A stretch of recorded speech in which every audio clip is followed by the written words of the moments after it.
Hello my YouTube friends! So I'm filming today's video because I've decided to let go this Birkin 30 from Hermes. So this is in the gorgeous Togo leather in color noir or black with palladium hardware. I know this is a very tough decision to make because obviously like Birkin 30 is one of the most sought after size for a Birkin bag, and the fact that this is in one of the most classic Hermes color make it a really tough decision to make. But I'm hoping that I'm making the right decision, and in today's video I'm going to explain why I decided to part with this bag. I'm also including my Birkin 25s in this video so I can do a quick comparison to kind of like help you understand my thought process. So if you're interested in learning why I decided to part with this bag and also the selling process, the multiple options or ways for you to let go your Hermes handbags, please stay tuned. So you all know, if you watch my unboxing video, you know I scored this Birkin 30 from Mexico City, and it was quite recent, and I was absolutely over the moon when I got this bag offered. You know, it's always hard to get offered a Quota bag, especially when you're a tourist. So I felt like extremely lucky to have scored this bag in Mexico, and but then I realized that because I'm always like, a Birkin girl, and I've already have 3 Birkin 25s in my collection. When I heard that they have another Birkin offered to me, my first reaction was, oh, I wish it's a Kelly. So I think that kind of like set a tone and kind of explain why I, ultimately decided to, let go this bag. So yeah, I feel like already having like 3 Birkins in my collection, having this 4th one is a little bit too much for me, for my lifestyle. And also then you might ask, if you've already have 3 Birkin 25s, maybe it's a better decision to just let go one of the Birkin 25 and keep the size 30, because yeah, most people would love to have a variety of sizes when it comes to like Birkins or Kellys. So I did thought about that, but when it comes to deciding which bag to let go, I then start to think about my overall lifestyle and what are some of the occasions that I use my Birkins. Then I figure like I usually carry this bag when I go shopping, when I go have brunch or dinner with my friends and family. So I felt like what the bag I'm looking for is more of a casual, like everyday type of like leisure kind of bags. And I know Birkin 30 is so sought after because people can use this quite easily as a commute bag because it literally fits a ton. It can also fit in your laptop from your Apple laptop. So I think this is a great work bag for those who work in consulting or investment banking, or for those who own their business, and the handle, because it can go quite easily all the way to the crook of your arm, make it really easy to to carry this bag. And I know like some folks struggle a little bit with the handle on the Birkin 25, but for me that was not a huge issue. And honestly, I would never carry my Birkin, whether it is 25 or 30, to my workplace or to work. So just to summarize, I wouldn't use this as my work bag because I work in tech, and most people carry like the company backpack, or I don't know, like just a very regular like tote bag to the company. So there's no culture for us to like carry luxury handbags to our offices. So no, I wouldn't use my Birkin 30 as a work bag. Then like the only option is just to use it as a travel bag. For example, when you are planning to board a plane, because it's quite spacious, so you can literally use this bag as like a carry-on bag onto the plane. So that's pretty much like the only use case that I can think of. Then like the second thought is, oh, if that's the only use case for this Birkin 30, do you think I should still keep it, right?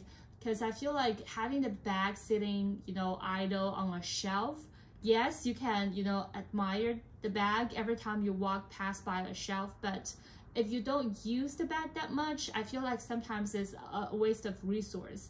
And so I thought like maybe it's better to, you know, send it to another home where, you know, like the lady could pretty much like use this bag every single day, because I'm a firm believer that bags should be used. I know some people buy bags so that they can collect them, so that they have, you know, a really big and luxurious collection. But for me, I think we buy bags so that we can use them. And the more you use that bag, it means like it's a very good investment, right?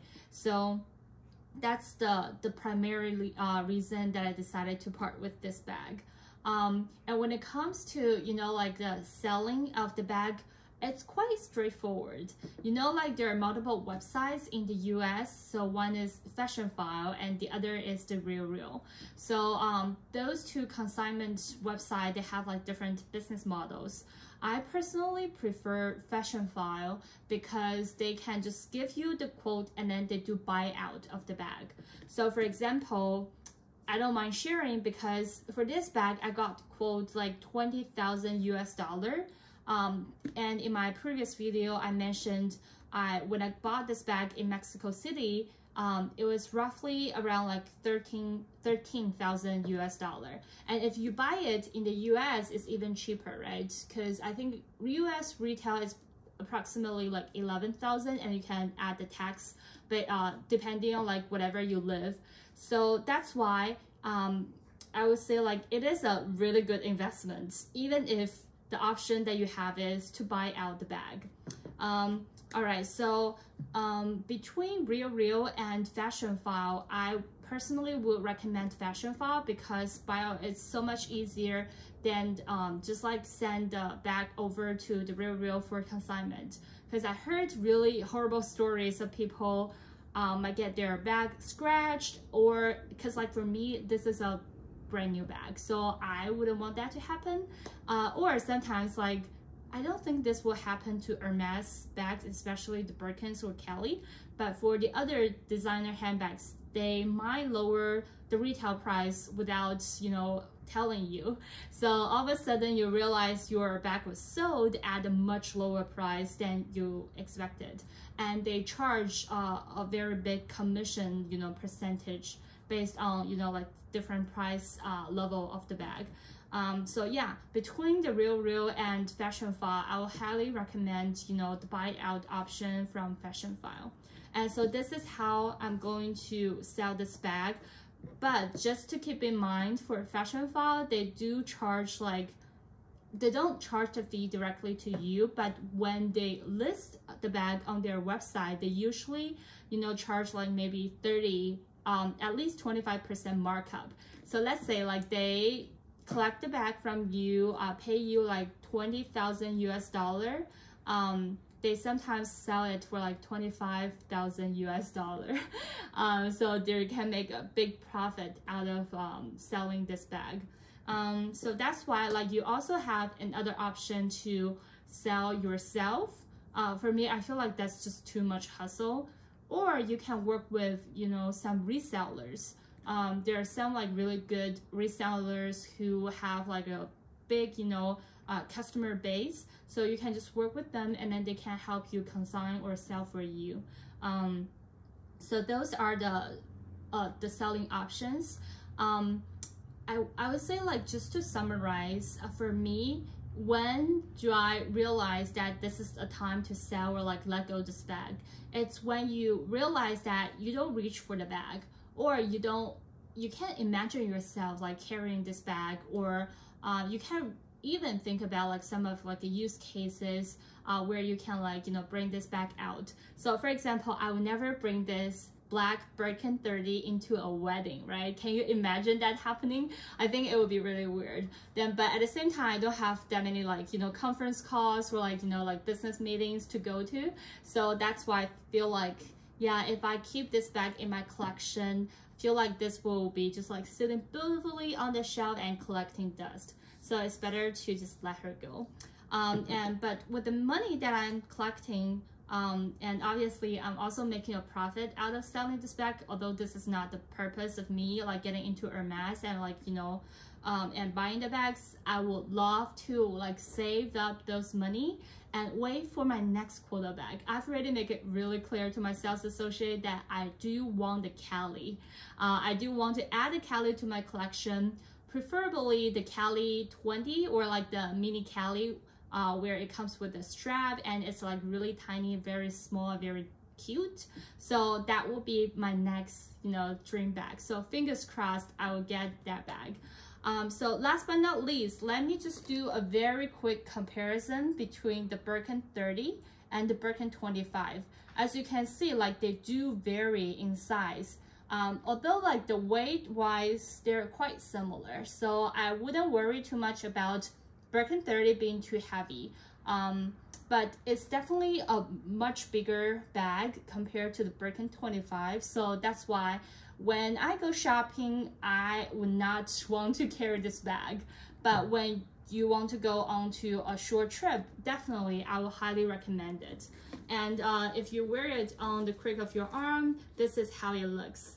Yeah, so all right, I hope you enjoyed today's video and I hope you understand why I'm selling this bag. And if you're also thinking about selling and if you have any questions, please don't forget to leave you know your questions in the comments down below and let me know. If you like this video, please give me a thumbs up and subscribe to my channel. And I'll see you all in my next video. Bye guys!